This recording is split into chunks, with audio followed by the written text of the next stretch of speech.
And we're with Julie Combs, the first-year City Council member of the City of Santa Rosa's amazing council chambers regatta of personalities, right? I mean, that's the official title, right? The regatta of personalities. I love that title. It was on the card. Great. That's a wonderful term. But our producer, John, had an interesting question, which I thought was silly at first, but now I see the merit of it. Of the Magnificent Seven, yes, which character would you be? Oh, that's interesting. Because those are all men.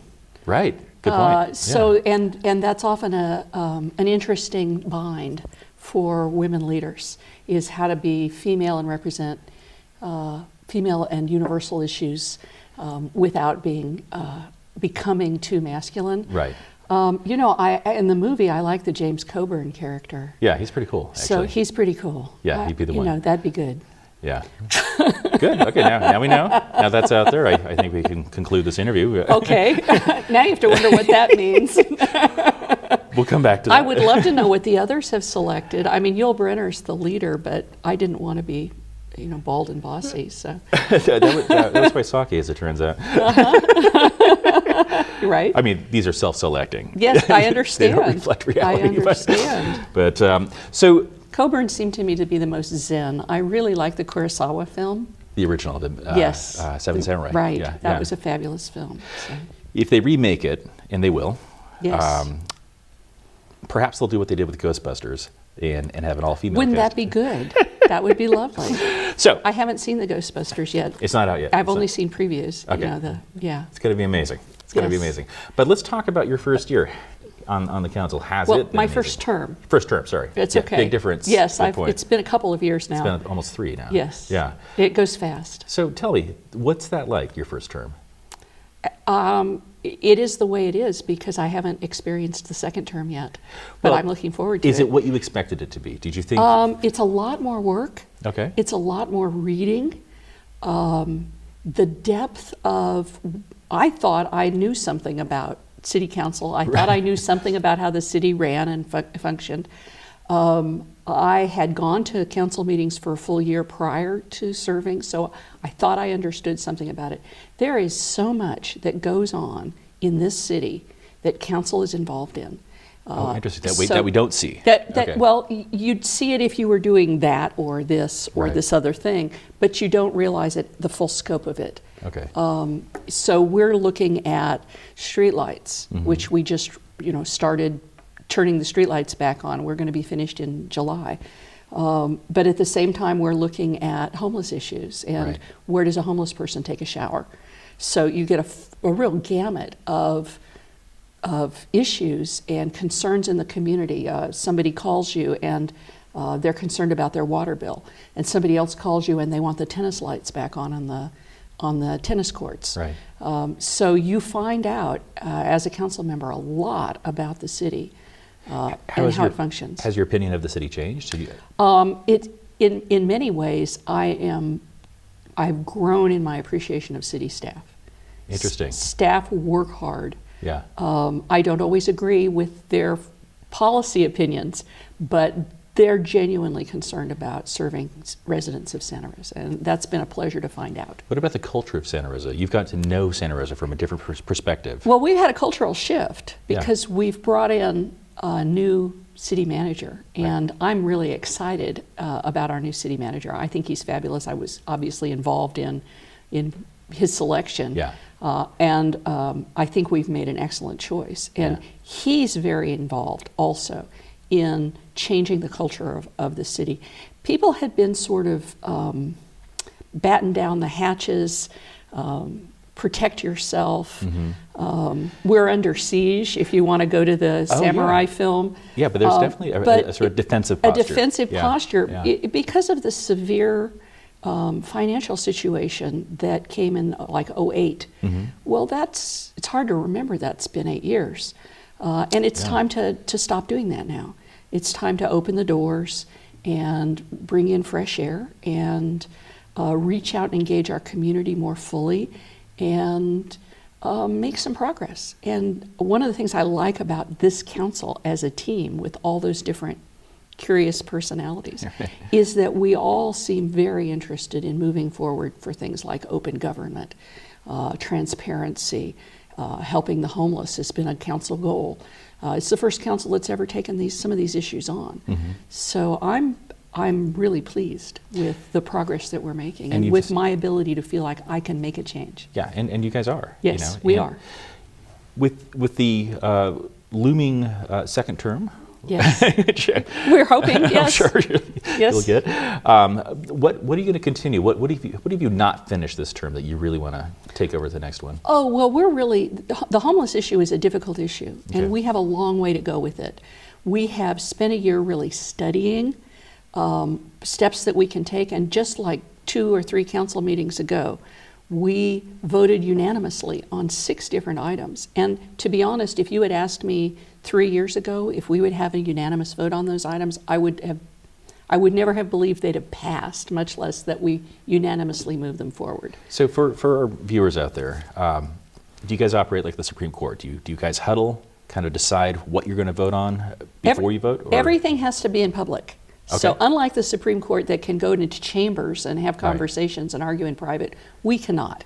It's against the law for us to huddle. Oh. So we don't huddle. Not even little huddle? Not even little huddles. Okay. No, we're limited. We can only each one of us can really only talk to 2 other council members on a specific issue, and there's 7 council members. So in order to huddle, we have what's called a study session. Right. So staff brings information to us, and we share information in public at the dais on tape. You all film us. Oh yeah, we got it. So every time we have a decision-making conversation, it happens in the public eye. Yeah, it stands for reason. And it makes sense to do it that way. It means that things are a little slower sometimes, because you'll hear something and want to hear more. So then you have to ask for more information. Does that make you self-conscious about your thinking process? I mean, I don't think out loud very effectively because I'm afraid people are going to hear me. So how do you manage, what can be very difficult decisions done transparently like that? Yes, it can be. And what's very difficult is when you finally have to make a decision and you feel that you don't have all the information you need. Right. But it's time. It's time to go forward and make the decision. That's where the hard part is. And often we listen to each other. I mean, I will say, have you changed your opinion sometimes? I have gone in not knowing for sure which way I was going to go. And I think that's a good thing, because that means I'm really open and listening. I'm listening to the public comment, I'm listening to staff, I'm listening to my other council members. And then you can be decisive. And then you can be decisive. And that's helpful. Were you always this way? I mean, let's harken back all the way to... You want to call my brother and ask him? Well, I mean, so... You chose to come here, right? I chose. From the East Coast. Yes, I did. This is a beautiful place. I got here as fast as I could. Well, what I want to do in the next segment, because we're coming up at the end of the first, is kind of talk about where you came from and why you ended up here. Chose to be here. Yes. Because I'm sure it's absolutely a choice. Yeah, and it's a fascinating trajectory. So we'll be right back with Julie Combs.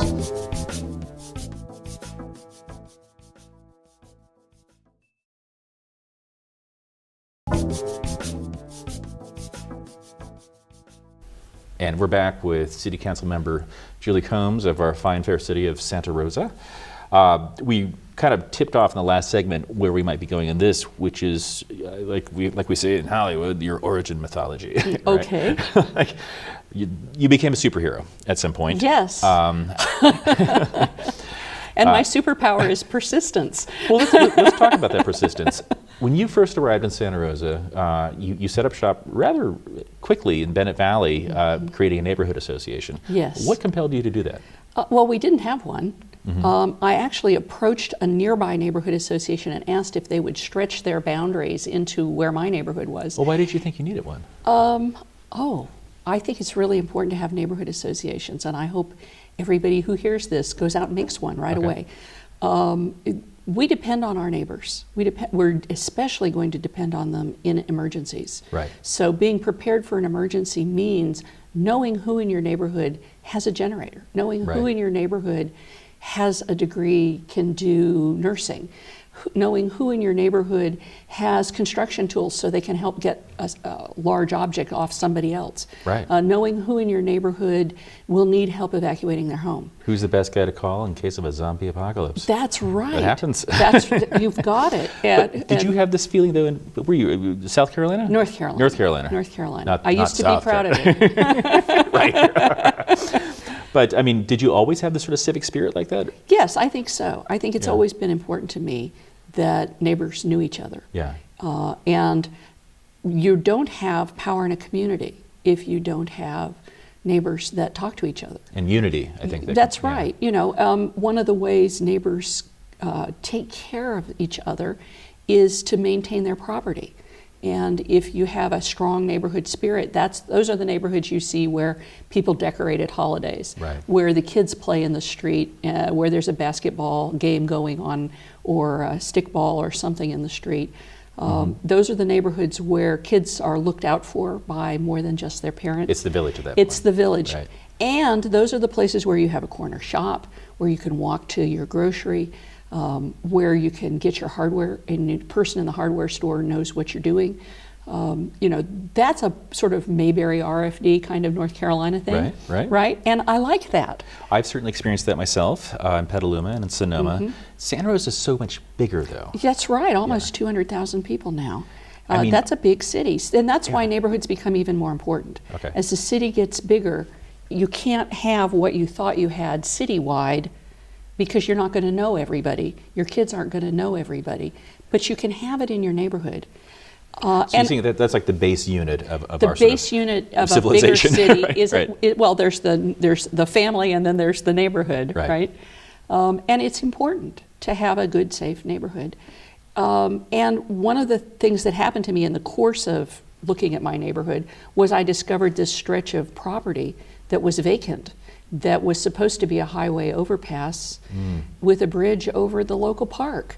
Right. And I was a little astounded at that. When I talked to people in the neighborhood, folks had a kind of small view of it, like people thought it was just the acre next to them. They didn't realize it was 55 acres long.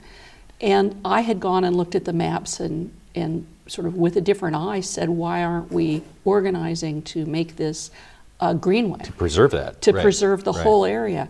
And was lucky enough that a subcommittee of the Neighborhood Association became the Southeast Greenway Campaign. Which is remarkable. It's a neat group. In the course of doing that, though, I started attending council meetings because I wanted to get the Planning Commission. You know, that's how a lot of people get involved in government, is that the Planning Commission is doing something to them or they want it to do something they don't want to do. Right. And I was hoping to have the Greenway designated as such. Right. And it wasn't on the plans at all because it belonged to the state agency. And in the course of attending meetings, one of the council meetings that I attended, the council voted not to include neighborhood leaders in a long-range planning project. Okay. Not a good idea. And red flags went off for me. I'm like, city staff are included, but the people who are living in the neighborhoods, the leaders of those neighborhoods, are not being included. Or represented. In the conversation. And I thought that was a shame. So I decided and talked with other people who asked me to run for office because I really felt like neighborhoods needed to be listened to. I'd gone to meetings where folks said things like, those people at City Hall will do what they want anyway. Doesn't matter if I speak up. And I thought, you know, that's not the way for a city to be. And I'm really, really excited to see the changes that have happened in the city. When I started on city council, we had budget priority meetings where we asked the public, what do you want to do with your money? And 3 people came. And the 2 years after I'd been on council, we had 150 people in those meetings saying what they wanted to have be priorities for their budget. So with this particular group of council members, there's certainly more engagement from the community? I think so. I think it's been a long haul. Yeah. You know, well, we've created the Open Government Task Force. We've hired a community engagement director. In the next week or two, we'll be discussing on new sunshine ordinance to improve our openness and transparency in government. I think we're really making progress. Well, and you are. And let me ask you, does progress stop with Santa Rosa with you? Or are we going to see your name on different signs down the road? I'm really committed to Santa Rosa, and I have no interest in running for supervisor. Well, one should never say never. Nobody mentioned supervisor, Julie. No. Well, that's the obvious next step. That would be, you know, I wouldn't. That's still in the county. Some of the other seats are. True. I wouldn't. I like I feel that I can be effective at the local level. I think this is where a lot happens. And I also live in the 1st District and think Susan Gorin is the bee's knees. So I would never run against her, and I enjoy working with her. Who mentored you? Susan was involved in mentoring me. Gary Wysocki appointed me to the Community Advisory Board, so he mentored me. Yeah. I talked a lot with Marcia Voss Dupre, Guy Connor in the community. Lots of different people mentored me. Did you have to That's political mentorship. Right. Well, Right. how about personal mentorship? Yeah, well, personal mentorship, I've, in North Carolina, had a number of people who were very kind and good. And of course, I had a great mother and father. I think one of the things that women leaders often have in common is a father generous with their time. And I had a good and nurturing father. And what did he do? He taught law. Oh, wow. But he had grown up on the wrong side of the tracks, and would have been in, was in a gang. Had relatives who didn't speak English as a first language. Joined the war effort and got to college because of the GI Bill. Right. He has stories about his high school teacher who helped write recommendations. He's convinced only knew his name because he'd been in trouble so much. Were you a bad kid? Or I was a great kid. Yeah. But finishing his story, he sat us down regularly and told us if it hadn't been for government funding for his education and the GI Bill for his first house, we wouldn't be sort of the privileged place where we are now. Right. And he made it clear to us that we had an obligation to be involved. Right. And to help others. So I think some of my interest in council also comes through because I think government has a role in helping people out of poverty. I think government has a role in leveling the playing field. And now you're in government. And now I'm in government, so I'm trying to do those things. Well, we're talking with Julie Combs from our local city council here in Santa Rosa. We'll be right back.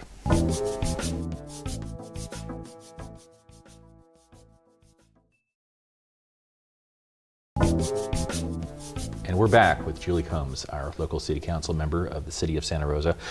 During the break, I was wrestling with what urbanization means. Yes, we both were. I still don't know exactly what the word stands for, but when we've spoken to other city council members and the mayor, we've talked about it in terms of growing upwardly rather than outwardly in terms of local housing and creating a downtown. Will we ever see a multi-story building in Santa Rosa? Before I go there, Yeah. I will go there, but before I go there, so I was talking to a class, third grade class, and I asked them a number of questions my about level, their so we're- city. And one of the questions I asked was about how many people they thought lived in Santa Rosa. And I didn't really expect third graders to know, but the teacher answered 47,000. Oh my God, that's... And we have almost 200,000.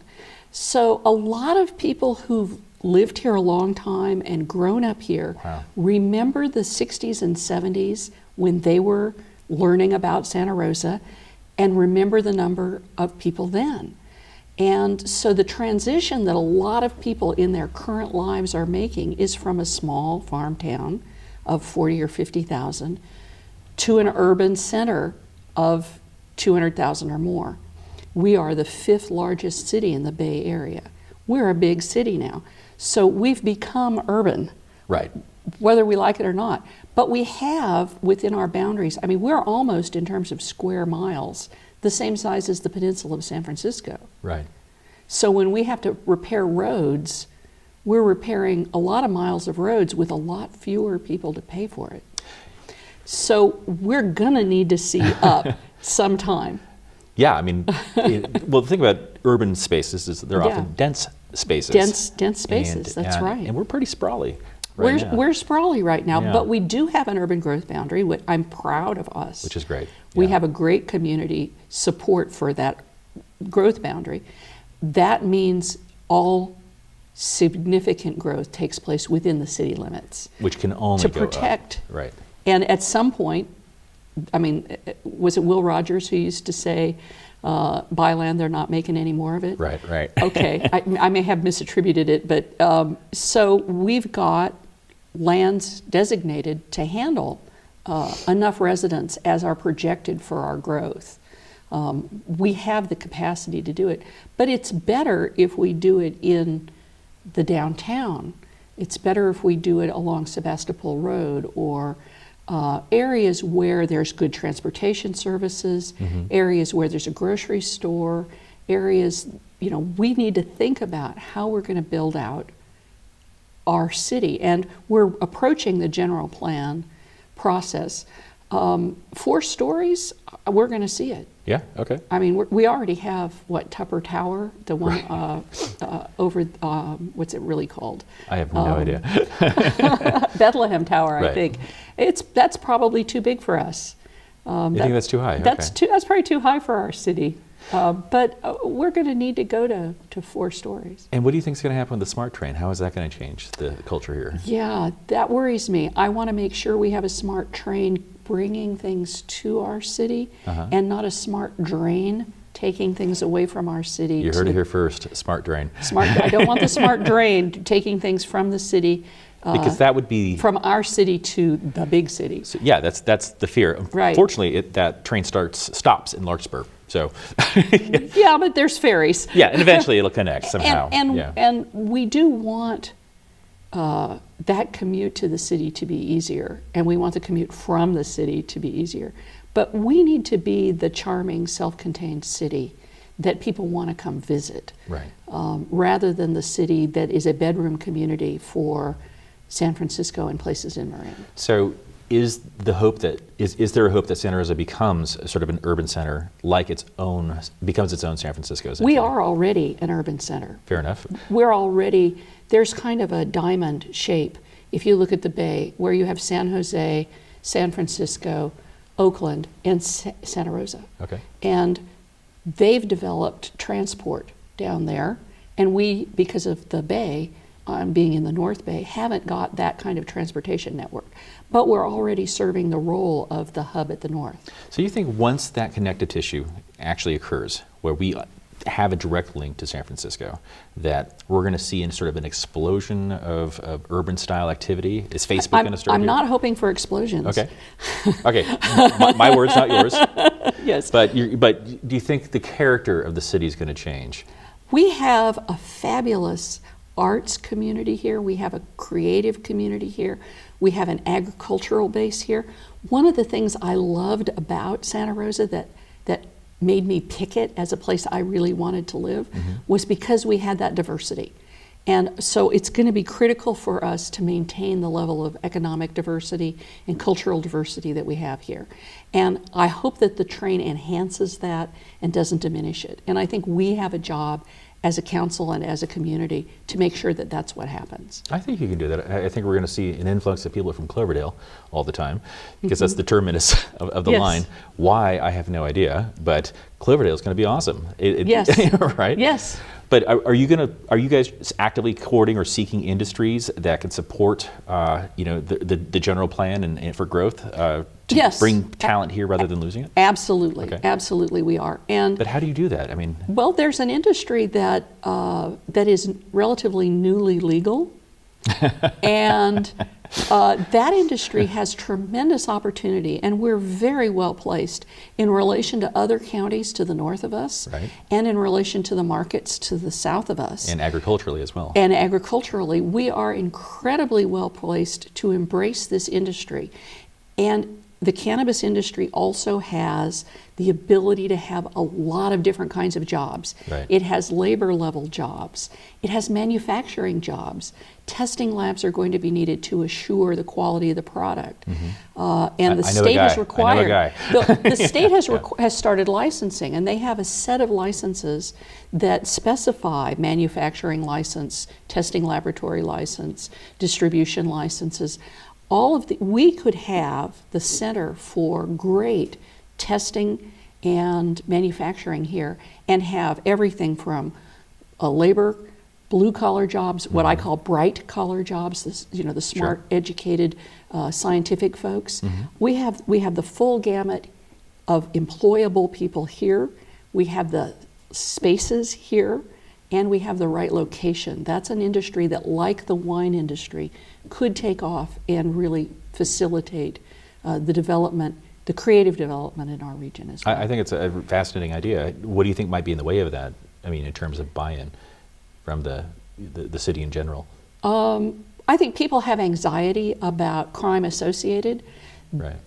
We're in the transition now between prohibition and legalized. Right. And the wine industry saw this. You know, during prohibition, there were problems. It's a really great analogy. People forget that wine was illegal. Wine was illegal. Right. Wine was illegal. 100 years ago. Yes, yeah. So we're in that transition now. So we have the problems associated with that transition.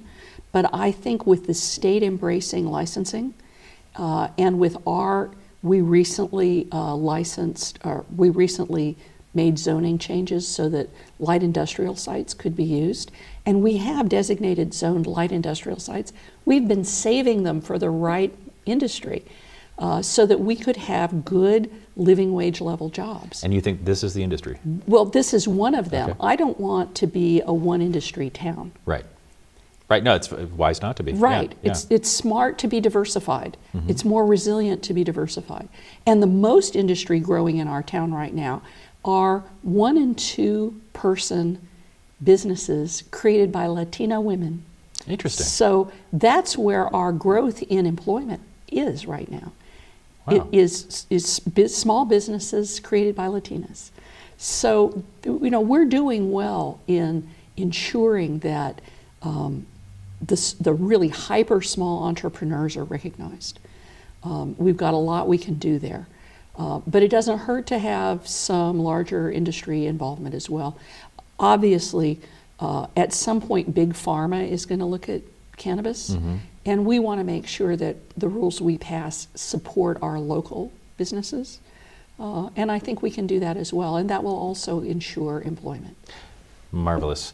Julie Combs, Julie Combs from Santa Rosa City Council, thank you so much for... Certainly, that's not what I thought I would come here talking about. I think it's fascinating, and I think it's good to get that out there. So I hope you come Certainly. back. Yeah. I'm looking for the tax dollars, There we too, go. for other projects. No, that'll be huge. That'll be huge. It will be huge. Thank you. I'd love to come back. You got it. Okay. Got it.